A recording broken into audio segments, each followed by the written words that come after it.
El corazón nuevo. Os daré corazón nuevo y pondré espíritu nuevo dentro de vosotros, y quitaré de vuestra carne el corazón de piedra, y os daré un corazón de carne. Ezequiel 36:26. He aquí un portento del amor divino. Cuando Dios hace a sus criaturas, lo que hace es bueno en gran manera. Si esas criaturas caen de la condición en que las creó, el Señor permite, como regla, que soporten la pena correspondiente a su transgresión, dejándolas que permanezcan en el lugar al que cayeron. Pero Dios hace aquí una excepción. El hombre caído, creado puro y santo por su Hacedor, se rebeló voluntaria y depravadamente en contra del Altísimo y perdió su primer estado. Pero he aquí, Él experimenta una nueva creación por medio del poder del Espíritu Santo de Dios. Contemplen este prodigio y maravíllense. ¿Qué es el hombre comparado con un ángel? ¿Acaso no es un ser pequeño e insignificante? Y a los ángeles que no guardaron su dignidad, sino que abandonaron su propia morada, los ha guardado bajo oscuridad, en prisiones eternas para el juicio del gran día. Dios no tuvo misericordia de ellos, los hizo puros y santos, y debían permanecer así, pero como se rebelaron voluntariamente, los abatió de sus resplandecientes asientos para siempre.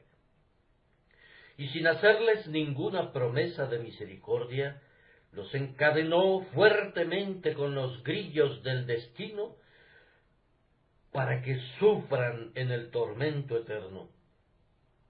Pero asómbrense, oh cielos, el Dios que destruyó a los ángeles se inclina desde su altísimo trono en la gloria para hablarle al hombre, su criatura, y le dice esto: ahora, tú has caído de mi gracia al igual que los ángeles, te has descarriado gravemente y te has apartado de mis caminos, pero, he aquí, yo voy a enmendar el daño hecho por tu propia mano. No lo hago por ti, sino por amor de mi nombre. Habiéndote creado una vez, tú atrajiste la ruina sobre ti mismo, pero yo te voy a crear otra vez. Pondré mis manos en la obra una segunda vez. Una vez más, darás vueltas en la rueda del alfarero, y yo te haré a ti un vaso para honra, para hacer notorias las riquezas de mi gloria. Quitaré tu corazón de piedra, y te daré un corazón de carne, te daré un corazón nuevo, y pondré espíritu nuevo dentro de ti. ¿Acaso no es un portento de la sabiduría divina y de la gracia infinita que los poderosos ángeles fueran arrojados al fuego eterno, y que Dios hiciera un pacto con el hombre, estableciendo que lo renovará y lo restaurará? Y ahora, mis queridos amigos, voy a procurar mostrar hoy, en primer lugar, la necesidad de la grandiosa promesa contenida en mi texto, que Dios nos dará un corazón nuevo y un nuevo espíritu. Y después me esforzaré por mostrar la naturaleza de la grandiosa obra que Dios hace en el alma cuando cumple esta promesa. Y finalmente haré unos cuantos comentarios personales para todos mis oyentes. En primer lugar, mi trabajo consiste en procurar mostrar la necesidad de esta grandiosa promesa. El cristiano que ha nacido de nuevo y que ha sido iluminado no necesita que se le enseñe esto. Esta demostración es más bien para la convicción del impío y para el abatimiento de nuestro orgullo carnal. Oh, que el día de hoy el Espíritu lleno de gracia nos enseñe nuestra depravación y que seamos conducidos en consecuencia a buscar el cumplimiento de esta misericordia que es verdadera y abundantemente necesaria si vamos a ser salvados. Ustedes notarán que en mi texto Dios no nos promete que mejorará nuestra naturaleza o que pondrá un remiendo en nuestros quebrantados corazones. No, la promesa es que nos dará nuevos corazones y espíritus rectos. La naturaleza es demasiado depravada para ser remendada. No se trata de una casa que necesita de unas cuantas reparaciones por alguna teja caída del techo por aquí o por allá, o por un pedazo de yeso caído del cielo raso. No, la casa está podrida por completo y los propios cimientos han sido socavados. No hay un solo trozo de madera que no esté carcomido por el comején, desde el techo más alto hasta su más profundo cimiento. Toda la casa se encuentra en mal estado, hay podredumbre por doquier y está a punto de desplomarse. Dios no intenta repararla, Él no apuntala las paredes ni repinta su puerta, no la adorna ni la embellece, sino que decide que la vieja casa debe ser arrasada y que construirá una casa nueva. Está demasiado destruida, repito, para ser reparada. Si sólo requiriese de unas cuantas reparaciones, podrían hacerse. Si únicamente una o dos ruedas de ese grandioso ente llamado naturaleza humana estuvieran descompuestas, entonces su autor podría componerlas. Podría reemplazar los dientes rotos de la rueda o sustituir toda la rueda y la máquina quedaría como nueva. Pero no, toda ella es irreparable. No hay una sola palanca que no esté rota, ningún eje que no esté torcido, ni una sola rueda que pueda mover a las demás. Toda la cabeza está enferma y todo el corazón desfalleciente.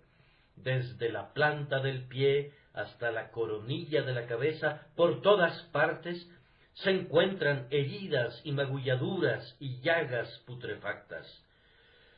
Por lo tanto, el Señor no intenta la reparación de estos seres, sino que les dice: les daré corazón nuevo y pondré espíritu nuevo dentro de vosotros. Y quitaré de vuestra carne el corazón de piedra. No intentaré ablandarlo. Dejaré que siga siendo tan duro como siempre ha sido, pero lo quitaré y les daré un corazón nuevo y será un corazón de carne. Ahora voy a esforzarme para demostrar que Dios es reconocido justo en esto y que hay una abrumadora necesidad de que lo haga así, pues, en primer lugar, si ustedes consideran lo que ha sido la naturaleza humana y lo que es, no les tomará mucho tiempo concluir: en verdad es un caso desahuciado. Entonces, consideren por un momento cuán depravada es la naturaleza humana, recordando cuán mal ha tratado a su Dios. William Huntington dice en su autobiografía que una de las sensaciones más agudas de dolor que sintió después de que fue revivido por la gracia divina fue que sintió mucha conmiseración por Dios. No creo haber encontrado una descripción igual en ninguna otra parte, pero es muy expresiva. aunque yo preferiría usar la palabra empatía para con Dios y dolor por el maltrato que ha recibido. Ah, amigos míos, hay muchas personas que son olvidadas, que son despreciadas, que son pisoteadas por sus semejantes, pero nunca hubo un hombre que fuera tan despreciado como el Dios eterno lo ha sido. Muchos hombres han sido calumniados e insultados, pero nunca nadie fue tan insultado como Dios lo ha sido. Muchos han sido tratados cruel e ingratamente, pero nunca nadie fue tratado como nuestro Señor ha sido tratado. Recordemos nuestra vida pasada, cuán ingratos hemos sido con Él. Como Él nos dio el ser, la primera expresión de nuestros labios debió ser una palabra de alabanza, y mientras estemos aquí, es nuestro deber cantar perpetuamente a su gloria. Pero en vez de eso, desde nuestro nacimiento hemos hablado falsedad, mentira e impiedad, y desde entonces hemos venido haciendo lo mismo. Nunca hemos reconocido sus misericordias, llevando a su pecho gratitud y agradecimiento. Sus beneficios se quedan en el olvido, sin que reciban ningún aleluya de reconocimiento por causa de nuestra desidia para con el Altísimo, que nos persuade que se ha olvidado enteramente de nosotros, por lo que también procuramos olvidarlo a Él. Tan pocas veces pensamos en Él, que uno podría imaginar que no nos ha dado nunca un motivo para pensar en Él. Addison dijo: cuando todas tus misericordias, oh mi Dios, son inspeccionadas por mi alma resucitada, arrobado en esa visión, quedo absorto en el asombro, en el amor y en la alabanza. Pero creo que si miramos nuestro pasado con el ojo de la penitencia, quedaremos sumidos en el asombro, en la vergüenza y el dolor, pues nuestro clamor será: ¿cómo pude haber maltratado a un amigo tan bueno? He tenido un benefactor lleno de gracia, y he sido muy malagradecido con él.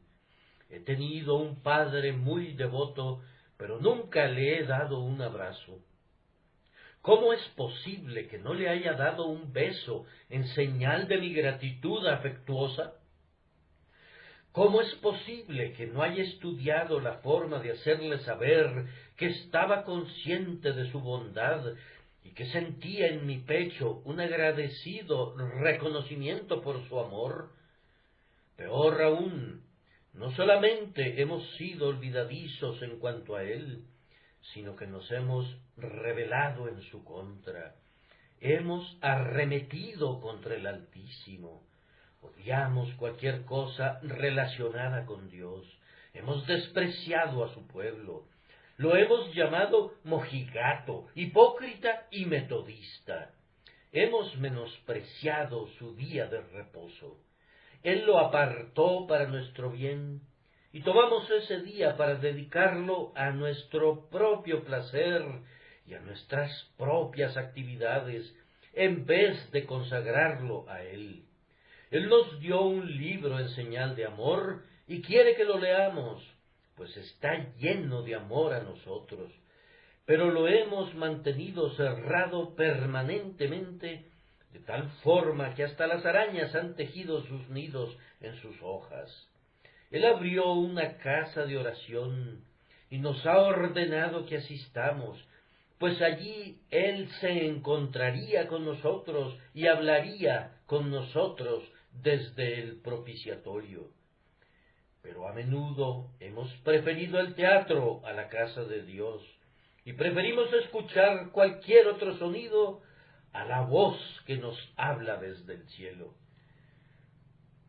Oh, amigos míos, repito que nunca ha habido un hombre, inclusive entre los peores hombres, que haya sido tan maltratado por sus compañeros como Dios ha sido maltratado por el hombre, y sin embargo, mientras los hombres le maltratan, Él ha continuado bendiciéndoles.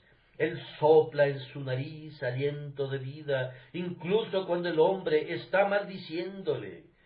Él le da su alimento, mientras el hombre gasta el vigor de su cuerpo en una guerra en contra del Altísimo. Y en el propio día de guardar, cuando quebranta su mandamiento y gasta el día en sus propias lascivias, es Él quien da luz a nuestros ojos, aire a nuestros pulmones y fortaleza a nuestros nervios y músculos. Él los ha estado bendiciendo, incluso cuando ustedes le han estado maldiciendo. Oh, es una gran misericordia que Él sea Dios y no cambie, pues de lo contrario nosotros, hijos de Jacob, habríamos sido consumidos desde hace mucho tiempo y con toda justicia. Pueden imaginar, si quieren, a una pobre criatura agonizando en una zanja.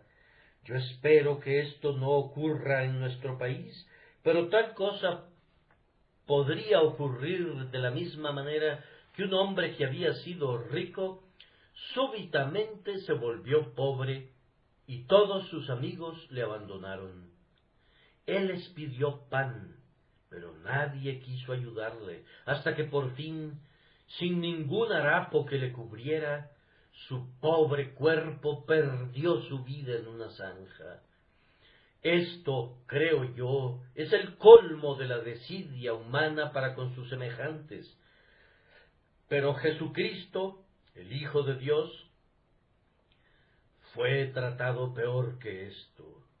Habría sido 1000 veces más caritativo para él si le hubieran dejado morir abandonado en una zanja.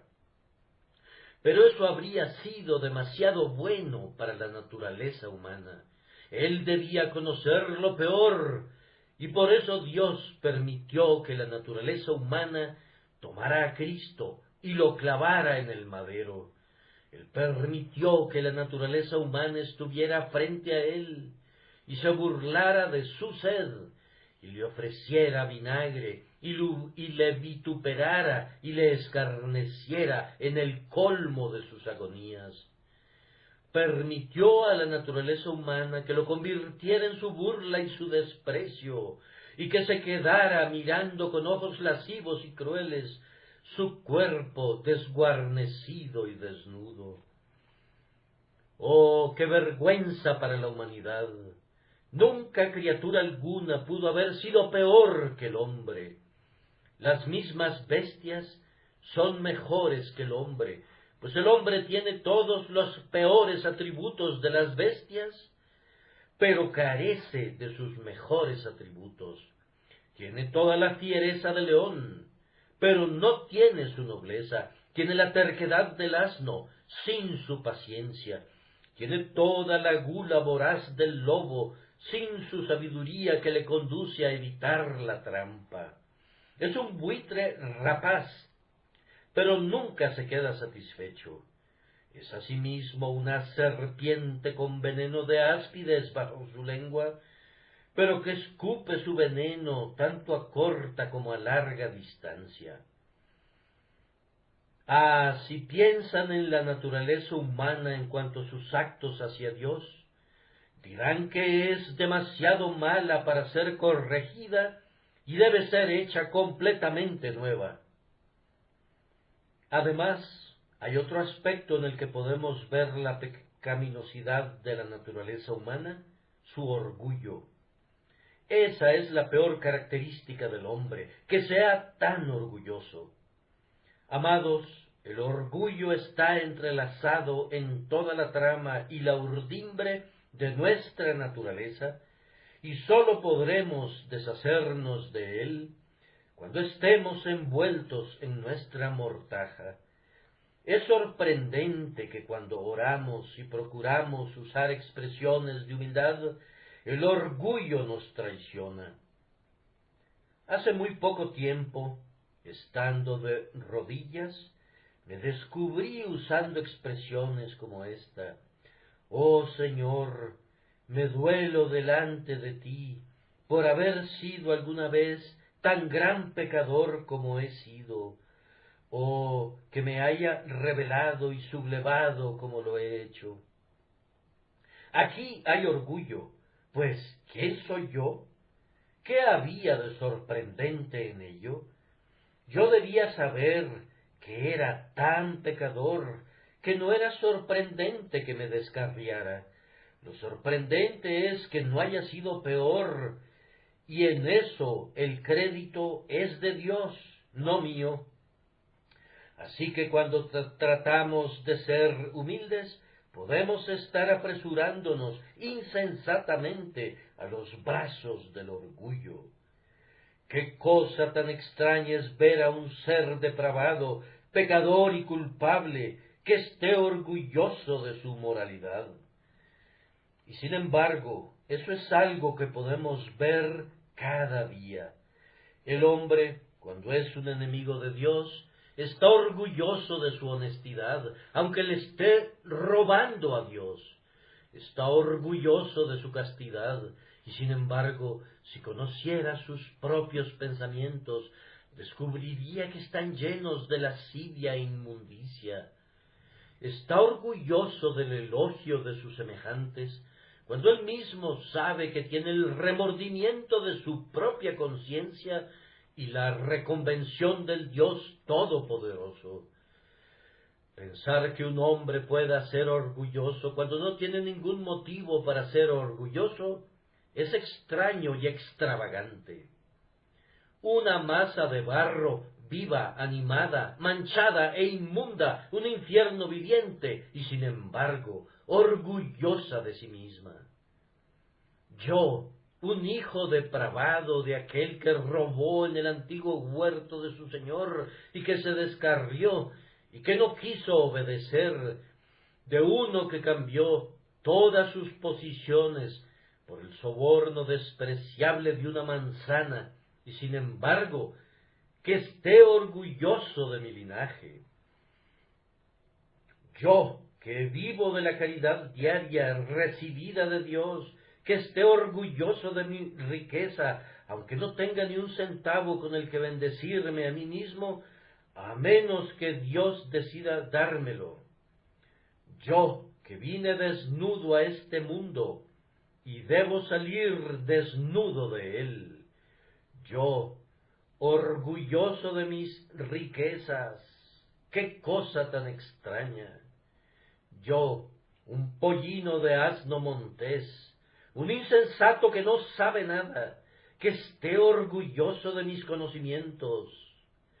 Oh, qué cosa tan extraña que un necio llamado hombre se nombre a sí mismo doctor y se convierta a sí mismo en maestro de todas las artes, cuando no lo es de ninguna, y se vuelve más necio cuando piensa que su sabiduría ha alcanzado la cima. Y oh, lo más extraño de todo, que el hombre que tiene un corazón engañoso, lleno de todo tipo de concupiscencias perversas y de adulterio y de idolatría y de lujuria, presuma ser un individuo de buen corazón y se precie de contar al menos con buenos puntos que merecen la veneración de sus semejantes, si no es que merecen también alguna consideración del Altísimo.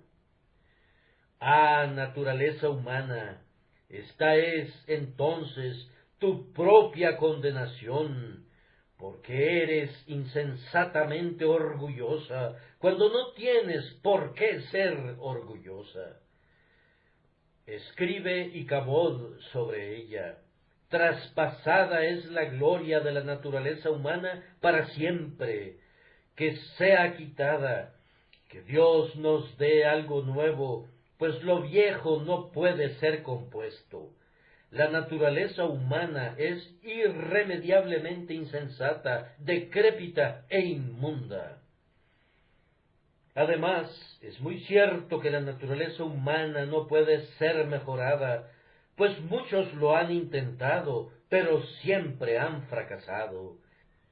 Quien trata de mejorar la naturaleza humana es como el que procura cambiar la posición de una veleta, girándola hacia el este cuando el viento sopla en dirección oeste. Basta que quite su mano y la veleta retoma su lugar. Así he visto a muchos que tratan de controlar a su naturaleza. Él es un hombre de mal carácter y está tratando de controlarlo un poco y lo logra. Pero vuelve a manifestarse el mal carácter, y si no se desahoga en el instante, y si las chispas no vuelan por todos lados, quemará sus huesos por dentro, hasta ponerlos incandescentes con el calor de la malicia, y permanecerá dentro de su corazón un residuo de cenizas de venganza. He conocido a algunos hombres que procuran hacerse religiosos, y al intentarlo, lo único que logran es crear una monstruosidad, pues sus piernas son desiguales y caminan cojeando en el servicio de Dios. Son criaturas deformes y torpes, y cualquiera que les mire descubrirá pronto las inconsistencias de su profesión. Oh, afirmamos que en vano ese hombre tratará de aparentar ser blanco, como es imposible que el etíope mude su piel para que sea blanca aplicándole cosméticos, y en vano trataría el leopardo de mudar sus manchas.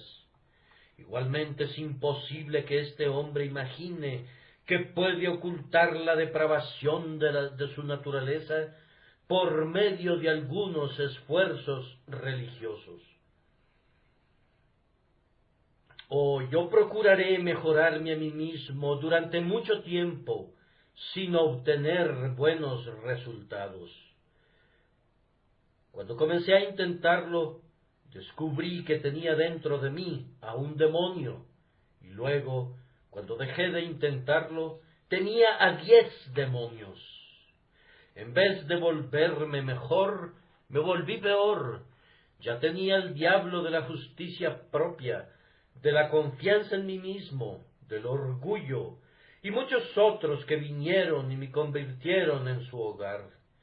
Mientras estaba ocupado barriendo mi casa y arreglándola, he aquí que el diablo del que buscaba deshacerme y que se había ido por una corta temporada, volvió y trajo consigo otros 7 espíritus más perversos que él, y entraron y habitaron en mí.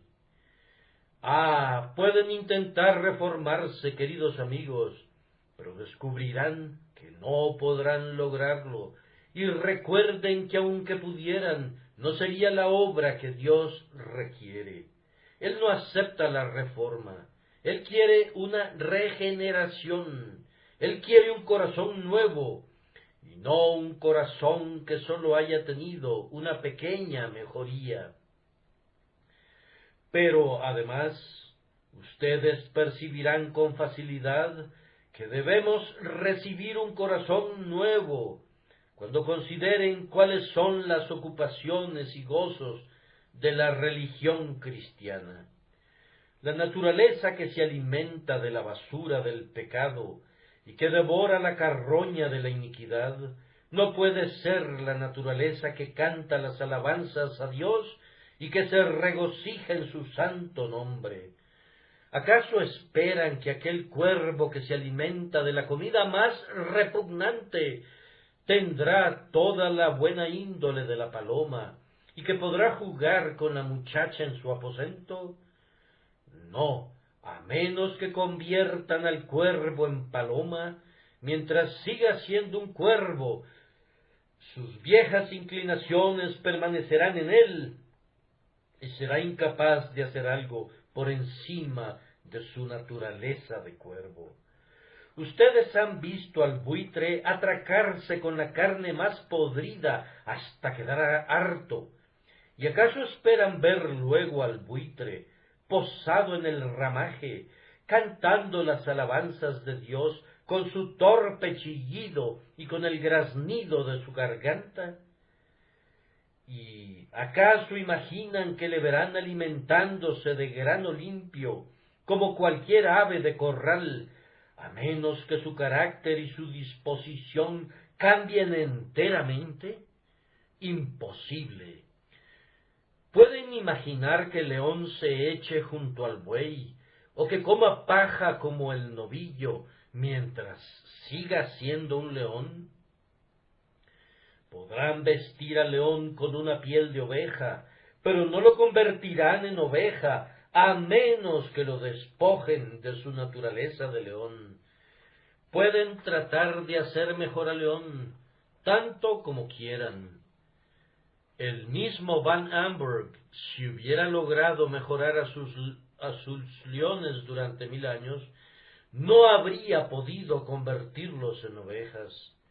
Y podrán tratar de cambiar al cuervo o al buitre tanto como quieran, pero no podrán convertirlos en paloma. Debe haber un cambio total de carácter. Me preguntarán entonces, ¿es posible que un hombre que ha cantado las canciones lascivas del borracho y ha manchado su cuerpo con inmundicia y ha maldecido a Dios, cante sentidas alabanzas al Dios del cielo, igual que la persona que ha amado los caminos de pureza y de comunión con Cristo? Respondo, no, nunca, a menos que su naturaleza sea cambiada enteramente. Si su naturaleza sigue siendo lo que es, no importa cuánto intente cambiarla, no obtendrá ningún resultado positivo. En tanto que su corazón sea lo que es, nunca podrá gozar de los elevados deleites de la naturaleza espiritual del Hijo de Dios. Por tanto, amados, ciertamente debe implantarse en nosotros una nueva naturaleza. Voy a agregar algo más para concluir con este punto.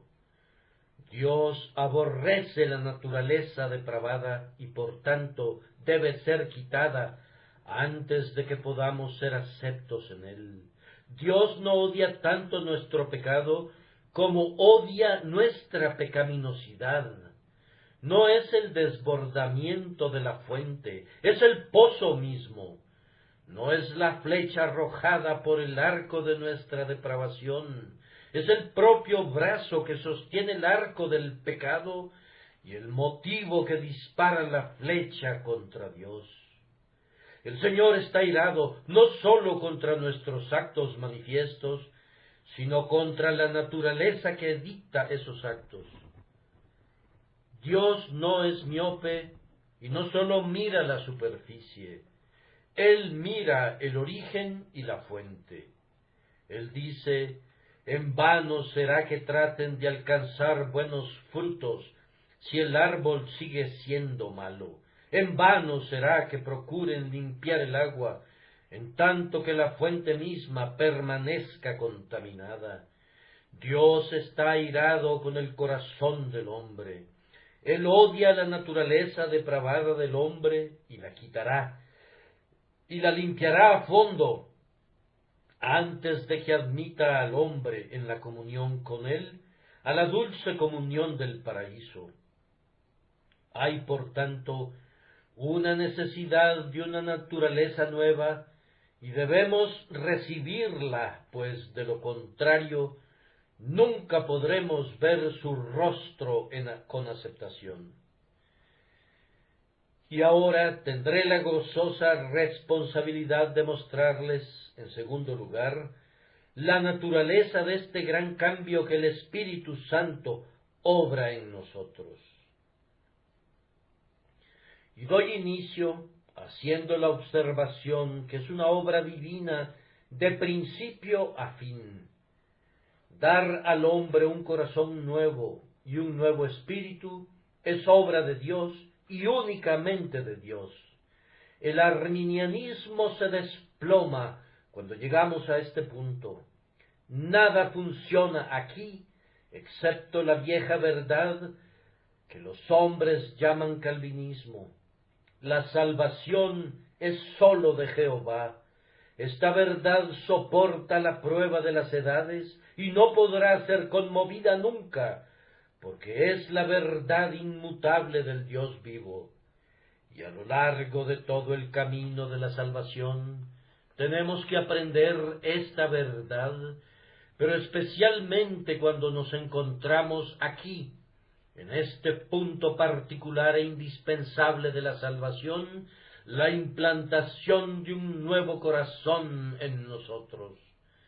Esa debe ser la obra de Dios. El hombre tal vez pueda reformarse a sí mismo, pero ¿cómo se puede dar a sí mismo un nuevo corazón?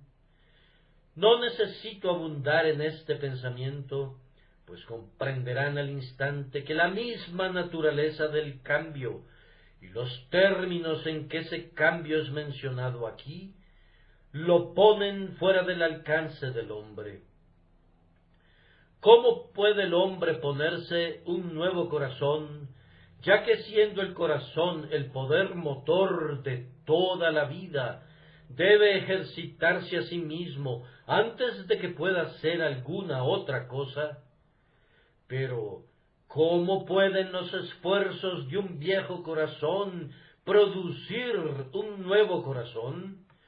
¿Pueden imaginar por un momento un árbol con un corazón podrido que por su propia energía vital se dé un joven corazón nuevo?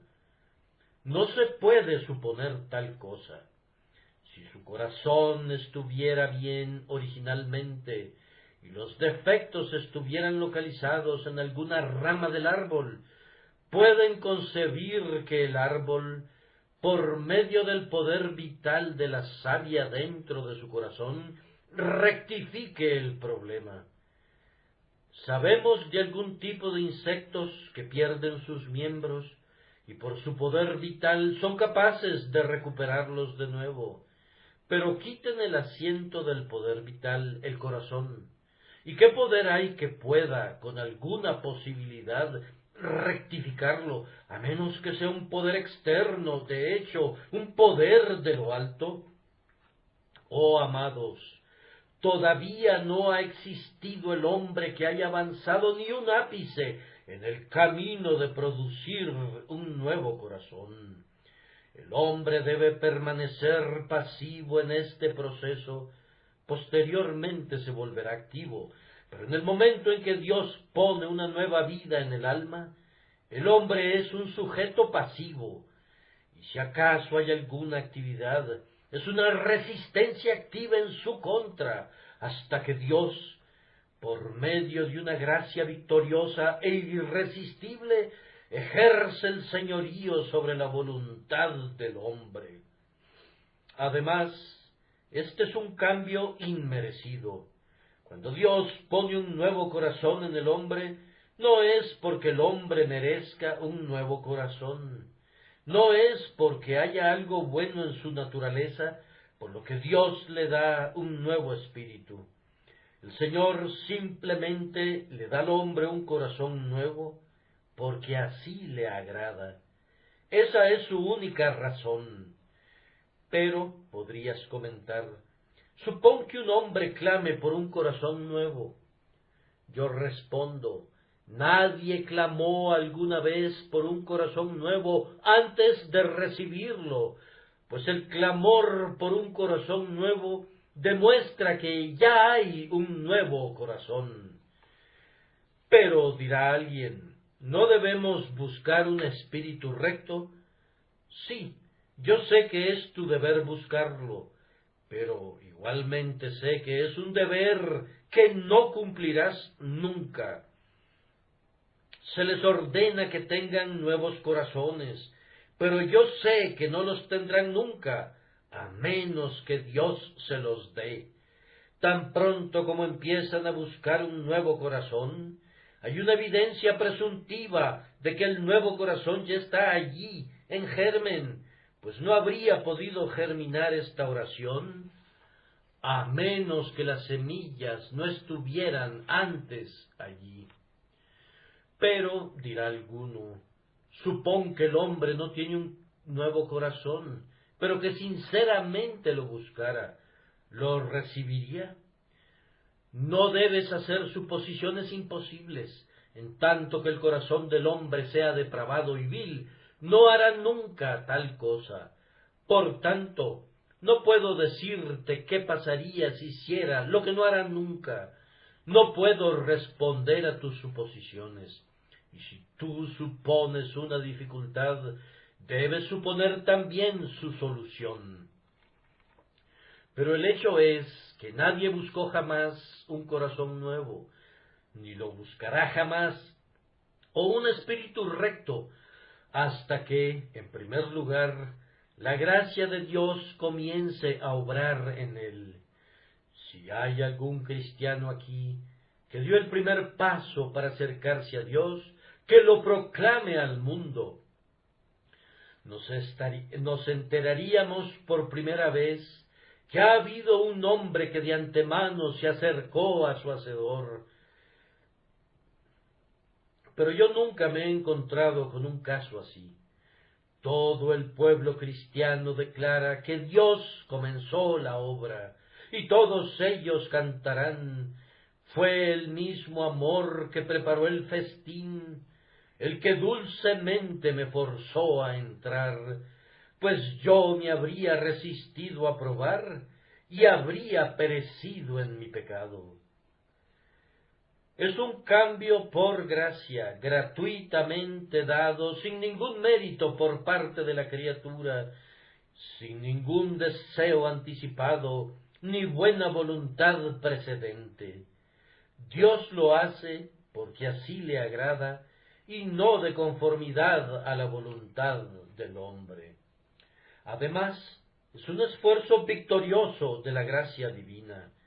Cuando Dios comienza la obra de cambiar el corazón, encuentra al hombre totalmente en contra de esa obra. El hombre, por naturaleza, da coces contra Dios y se resiste porque no quiere ser salvado. Yo confieso que nunca habría sido salvado si hubiera podido evitarlo. En tanto que pude, me rebelé y me sublevé y resistí a Dios.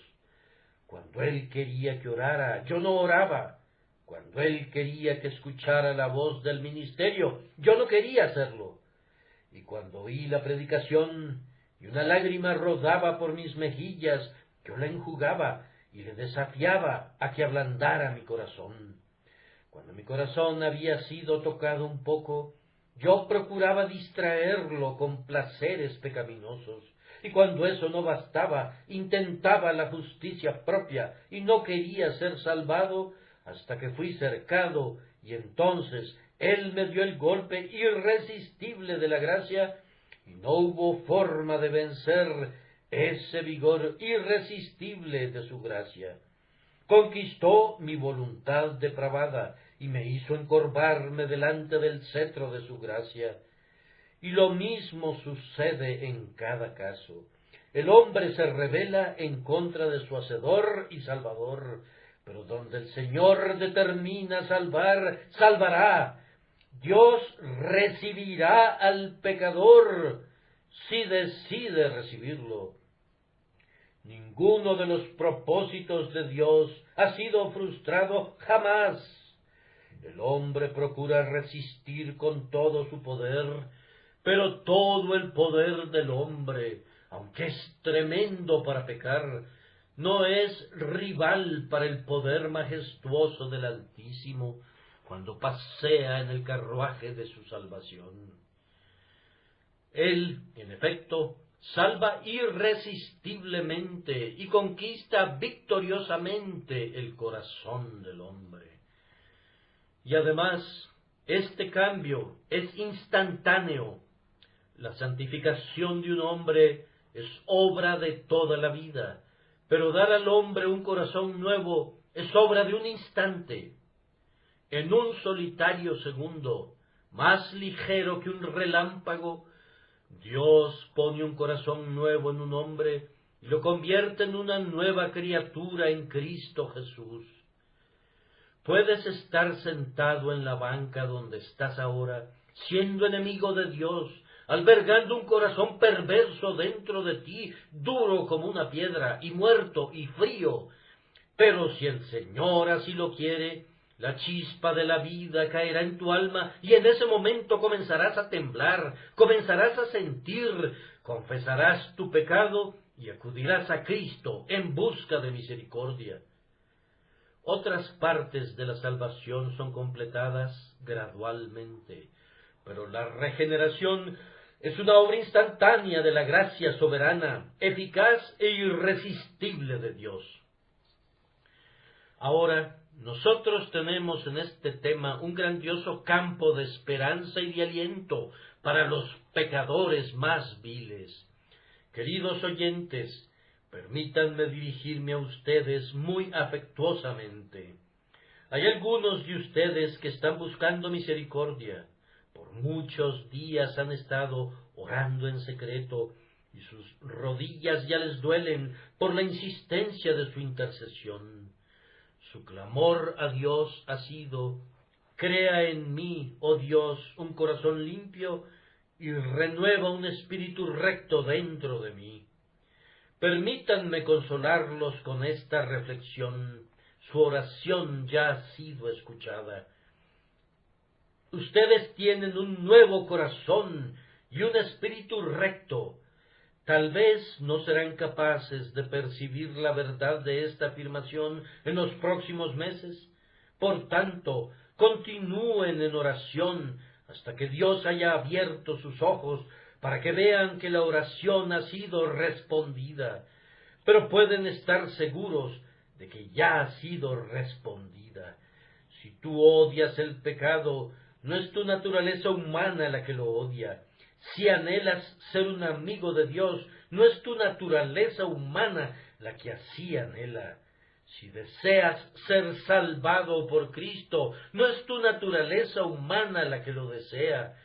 Si tú ansías, sin estipulaciones de tu parte, si tú quieres hoy que Cristo te haga suyo, que te preserve y te guarde en la vida y en la muerte, si estás deseoso de vivir para servirle, y si fuese necesario, listo también a morir por su honor, eso no proviene de tu naturaleza humana, es obra de la gracia divina. Ya hay algo bueno en ti. El Señor ha comenzado una buena obra en tu corazón, y Él la perfeccionará hasta el fin. Todos estos sentimientos tuyos son mucho más de lo que tú pudiste haber alcanzado por ti mismo.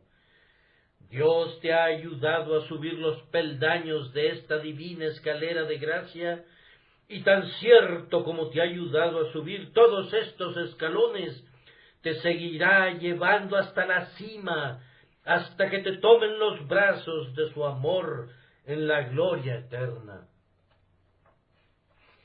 Hay otras personas, sin embargo, que no han experimentado eso, sino que han sido conducidas a la desesperación. El diablo les ha dicho que no pueden ser salvadas, han sido demasiado culpables, demasiado viles. Cualquier otra persona en el mundo podría encontrar misericordia, pero no tú, pues tú no mereces ser salvado. Escúchame entonces, querido amigo. ¿Acaso no he intentado dejar tan claro como la luz del sol a lo largo de todo este servicio que Dios no salva nunca a un hombre en razón de lo que es, ni que comienza ni perfecciona su obra en nosotros porque haya algo bueno en nosotros? El peor pecador es precisamente tan susceptible de recibir la misericordia divina como el que peca menos. El que ha sido un cabecilla del crimen, repito, es tan buen candidato para la gracia soberana de Dios como quien ha sido un modelo de moralidad. Dios no necesita nada de nosotros. No ocurre como con el labrador, que no desea arar todo el día sobre las rocas, ni coloca sus caballos sobre la arena. Para comenzar a trabajar, él busca un terreno fértil, pero Dios no lo hace así.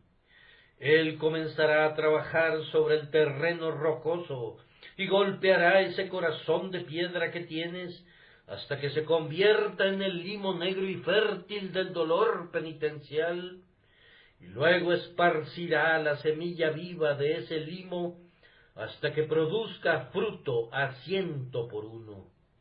Pero para comenzar su obra, él no necesita nada de ti. Puede tomarte siendo un ladrón, un borracho, una ramera o lo que seas. Puede hacer que te pongas de rodillas y clames por misericordia, para luego conducirte a vivir una vida santa y guardarte hasta el fin. Oh, dirá alguien, yo desearía que hicieras así conmigo entonces. Bien, alma, si ese es un deseo verdadero, lo hará. Si tú deseas en este día ser salvo, nunca habrá un Dios renuente allí donde hay un pecador dispuesto. Pecador, si tú quieres ser salvado, Dios no quiere la muerte de nadie, sino más bien que te arrepientas. Y tú estás libremente invitado hoy para que vuelvas tus ojos a la cruz de Cristo. Jesucristo ha cargado con los pecados de los hombres y ha llevado sus aflicciones. Se te pide que mires allí y confíes allí, simple y sencillamente. Entonces tú eres salvo. El simple deseo, si es sincero, muestra que Dios te ha estado engendrando de nuevo a una esperanza viva. Si ese deseo sincero permanece, será evidencia abundante de que el Señor te ha traído a Él y que tú eres y serás suyo. Y ahora, cada uno de ustedes reflexione, ustedes que son inconversos, que todos nosotros estamos hoy en las manos de Dios. Merecemos ser condenados. Si Dios nos condena, no se escuchará ni una sola palabra en contra de su decisión. Nosotros no podemos salvarnos a nosotros mismos. Estamos enteramente en sus manos. Como una mariposa que está entre sus dedos, Él nos puede aplastar ahora, si quisiera, o puede dejarnos ir y salvarnos. ¿Qué reflexiones deberían cruzar por nuestra mente si creyéramos eso? Deberíamos postrarnos tan pronto lleguemos a casa y clamar: grandioso Dios, sálvame, porque soy pecador, sálvame. Yo renuncio a todo mérito, pues no poseo ninguno. Merezco ser condenado. Señor, sálvame por Cristo tu Hijo. Y vive el Señor mi Dios delante de quien estoy, que no habrá nadie que haga esto, que encuentre que mi Dios le cierra las puertas de la misericordia. Anímate y pruébale, pecador. Ve y pruébale. Cae hoy de rodillas en tu habitación y prueba a mi Señor. Prueba si no quiere perdonarte. Consideras que es muy duro. Es mucho más amable de lo que tú imaginas. Piensas que es un Señor duro, pero no lo es. Yo pensé que era severo y airado, y cuando lo busqué me dije: seguramente, aunque acepte a todo el resto del mundo, a mí me rechazará. Pero sé que me tomó en su pecho, y cuando consideré que me despreciaría para siempre, dijo: yo deshice como una nube tus rebeliones y como niebla tus pecados, y me maravillé entonces y me sorprendo todavía ahora. Pero lo mismo sucederá con ustedes. Solo pruébenlo, se lo suplico, que el Señor les ayude a probarle, y a Él sea la gloria y para ustedes sea la felicidad y la bienaventuranza eternamente y para siempre.